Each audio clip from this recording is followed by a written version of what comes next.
Cop shuts off his siren. He knows he's not the law. Not in Geek Town. The ladies are the law here. Beautiful and merciless. If you got the cash and play by the rules, they'll make all your dreams come true. But if you cross them, you're a corpse.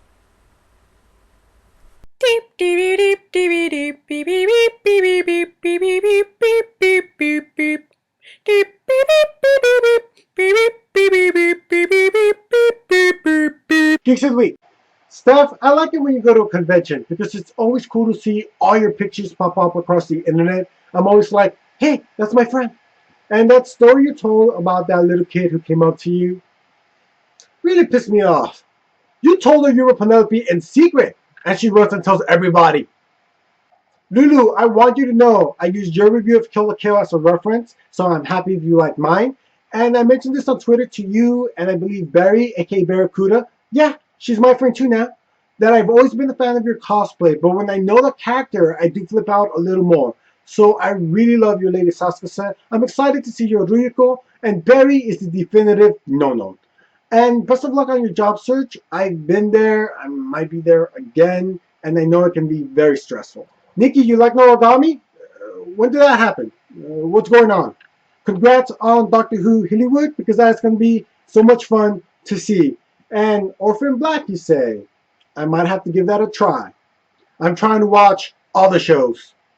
If you couldn't tell by my intro, there was a Sin City trailer, and all our favorites are back. Marv, Nancy, Dwight with his original face. I'm embarrassed to admit that this movie flew under my radar because I was always hearing, oh, it's happening, they're making it. So about 7 years since the first one, am I still excited to see this? Hell fucking yes. I recently rewatched it, and it's an amazing movie, panel for panel, just like the comic. The sequel is going to be based on Frank Miller's A Dame to Kill. Sin City is a no-holds-barred, noir, badass piece of work, and it's officially on the list of movies I'm really looking forward to see this year. Because of it, I might even go see Rise of 300. So what do you guys think of the trailer? Do you have any thoughts, questions? Feel free to ask. Continuing with the theme of things I love, True Detective recently had its season finale, and I'm going to review it. Alright. Bad joke. Sorry, I couldn't resist.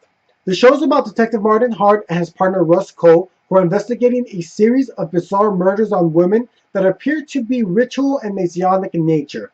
That's it. That's the plot. It stars Woody Harrelson as Martin and Matthew McConaughey as Russ. Yes, the plot is relatively simple. Still, a suspense story of whodunit is always interesting. But that's not even the best part. Like, I want to know who the killer was, but fuck, man. The best part was the journey of Martin and Russ. Especially Russ. He has these introvert qualities as a realist. I really identified with the character, and that's not a good thing. He unlocked doors in me that I closed for a reason. It's an action show, yet philosophical. There's girls, boobies. It's like they put everything I love into one program.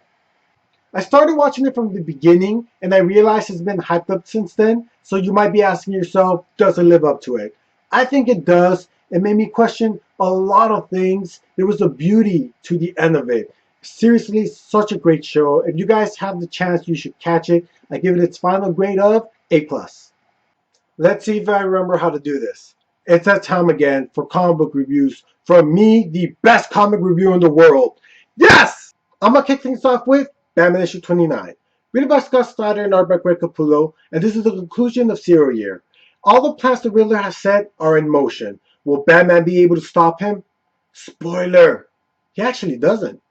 I really enjoyed the ending of this. You always assume Batman's going to come out on top, and there were parts of the Riddler's plan he was able to stop, but major components he didn't, and that makes sense because this is Batman just starting off. As for the arc itself, sometimes it ran too long, and there was too much exposition for my taste.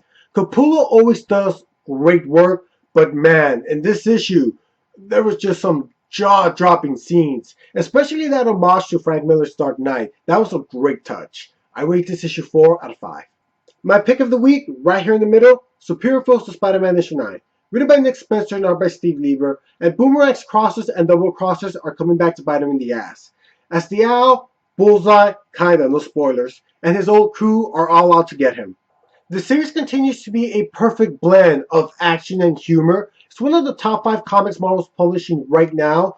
It is making me a little nervous because Nick Spencer mentioned on Twitter how it might get canceled. So I want to take the opportunity right now to get the word out.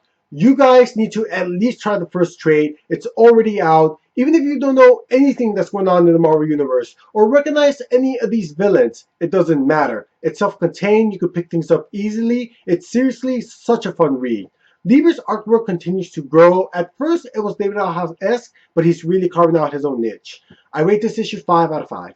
Finally, Superman and Wonder Woman issue 9, written by Charles Soule and art by Tony S. Daniels. And this is the rematch you've all been dying to see. Superman and Wonder Woman versus Zod and Fiora. This time is for keeps, as they try to stop Zod from opening the Phantom Zone to release his army.